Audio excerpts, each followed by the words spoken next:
I think this might be a new development. It's at least a new set of information that I haven't seen quite yet when it comes to the Bud Light situation. But for the first time in a long time, we're finding out in restaurants, because we've got the numbers and sales from stores and then also from little one-off experiments. Like, we know the Bud Light is no longer as popular as it was from earlier this year.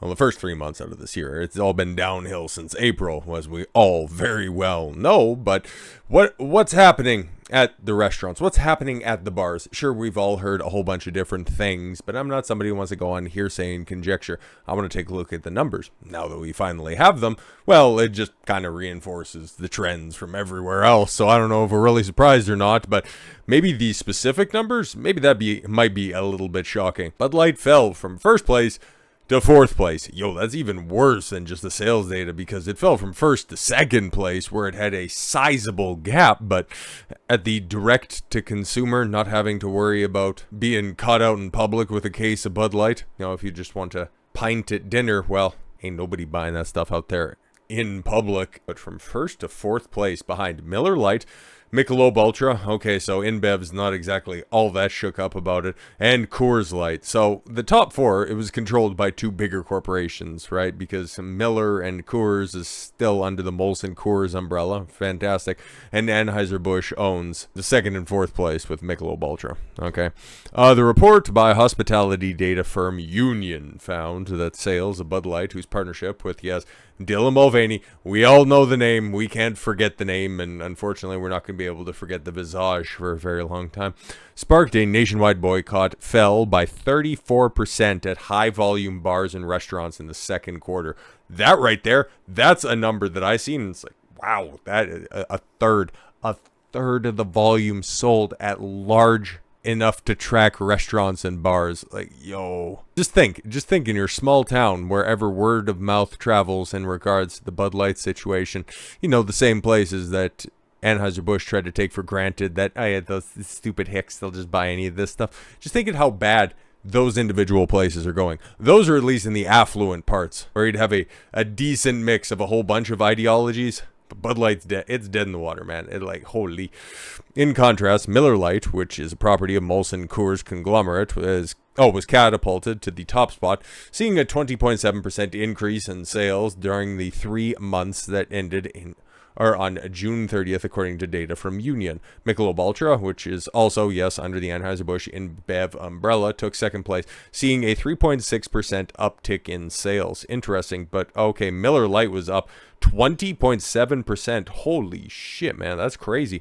Coors Light, which is also a part of Molson Coors, came in third place. Its sales leaped 19.4%. Just run those numbers real quick and figure out that Bud Light dropped 34%. 34%. And while Michelob Ultra went from third to second place, it only went up a minuscule 3.6%. Meanwhile, Miller Lite went up over 20%, and Coors Light just about made that 20% markup. It's really that one missing piece to the complete puzzle that, okay, maybe people aren't buying it out there in public, but are they drinking it on the sly? Yeah, no, man, it's done. And bars, as opposed to just giant retailers or restaurants, if it's not selling for the customers, that's something that they have to continue to replenish, twice a week, depending on customer traffic, or at least once a week, so they can start making those decisions like that. That's really not good, man. Other beers are threatening to leapfrog Bud Light, including Irish Lager, Guinness, and Mexican upstart Modelo Especial. Latest sales figures of retailers outlets show that Modelo and Yuengling have taken up Bud Light's market share. Oh, geez, okay. Sales of Bud Light fell 26.1% for the week ending in July 15th. Okay, so now we're getting all the information dumped right here. 34% or 31% at the bars and restaurants. 26.1% in the week ending July 15th. So that's, now we're finally past. Now we finally got the data. The other side of Independence Day, and it's holding true. Slightly worse than the 23.6% drop. Suffered over 4th of July holiday period, which that one already would have been boosted from a regular run-of-the-mill sales, because obviously holiday weekend, right? But that 23.6% drop probably equates to far more beer than just your standard rank and profile week in the summer, which is still bad because, yes, the summer period is the big beer period. I know I'm not breaking any ground there. Modelo has been outselling Bud Light to retail stores since May, and the market share has grown to 8.1% year to date compared to Bud Light's 8.5%. And yes, they are the two-time best-selling beer champions of the month in May and June, and well, highly likely to be July as well, but we're still not through it, guys. And I'm sure there are a whole host of companies paying attention to this stuff, not trying to be too overt when it comes to their messaging, okay? Just take a look at what's happening with Barbie right now. All of that woke shit, that intersectional feminist garbage that is actually in the movie, how much of that stuff is in the marketing. They still want to get it out there. They still have their messages that they want to push. They're just being a lot more covert about the way that they're going to try to get it across. So if you don't want to be on top of all of this stuff all of the time, you want to know that, okay, cool, if I'm going to be spending my hard-earned money on something, hopefully it's not for a company that detests my very being. It looks like many other things in today's day and age, there is an app for that. There's an app called Veebs. I have no idea. I'm not being sponsored by this. I just seen that this is very interesting. I wanted to take a look at how it works, or if it does, or if it's just a little gimmick in order to try to capitalize on the situation that sees a whole bunch of industries, a bunch of different products being jettisoned to the side for being too overt with their left-wing messaging. I think it's probably a mix of all of that stuff. I don't know where the funding's coming from. Watch, it probably comes from them same woke think tanks that also supplied those businesses with their marketing ideas. It's just self-perpetuating. Want to make woke companies go broke. New app ranks how left-wing your favorite products secretly are. But would you use it for an everyday shop?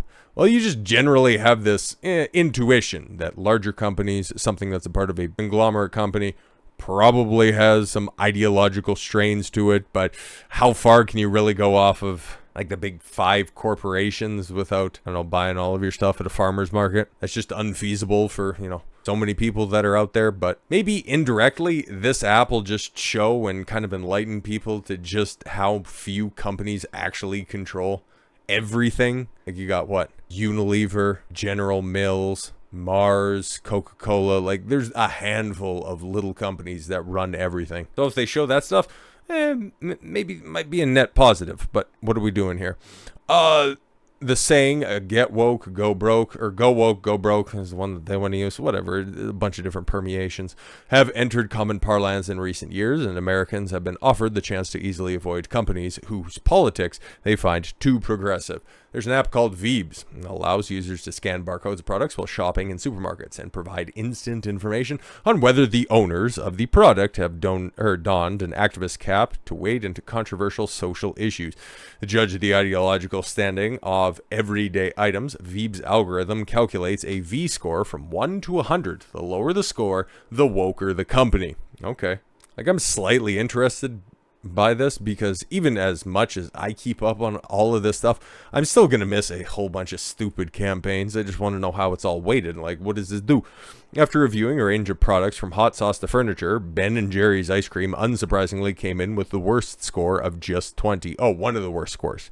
Likely due to relentless PR, statements touting left-wing talking points, like we need to return America back to the natives. And it's like, okay, you start with your land first. No, that was a hilarious backfire also from earlier this year, but okay. Looks like the great Walmart's house brand, Great Value, is being, kind of on the more apolitical side of things with a 65 score. Very interesting. Walmart. Oh, weird. McCormick Spices. Okay, I don't know what Andre Prost is.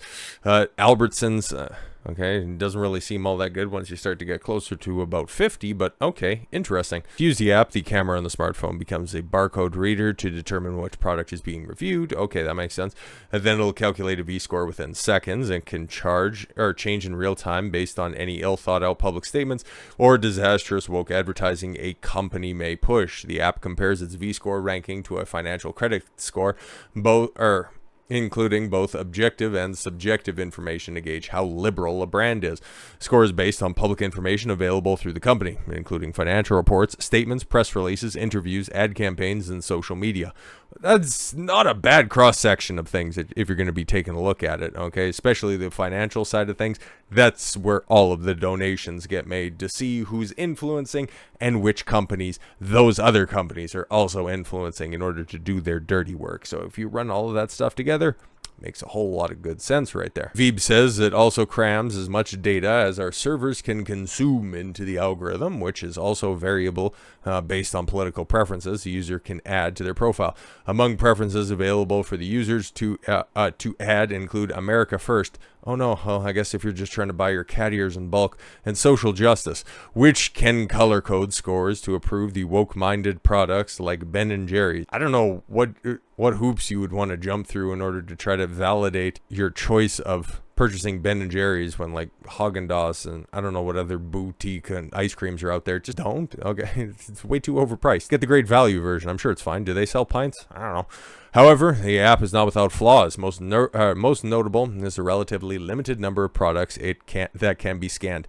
Yeah, it doesn't really seem like a big budget organization. It's got a really great strategy, at least what we're seeing so far, if they're being totally transparent about that. It's just, yeah, they're probably not going to have every single product on there quite yet. Most products tried out seemingly landed around the middle of the spectrum, with the favored beverages, Vita Coco coconut water and vitamin water coming in at about 62 and 40. Vitamin water at 40, huh? And while Cliff protein bars were also giving a middling score of 47, Cholula hot sauce was almost the wokest product on the market with a V score of just 27. Really? That's a parent company around there. That's wild. Oh, McCormick. Wait, the fuck? Okay, so that's all under the same banner, huh?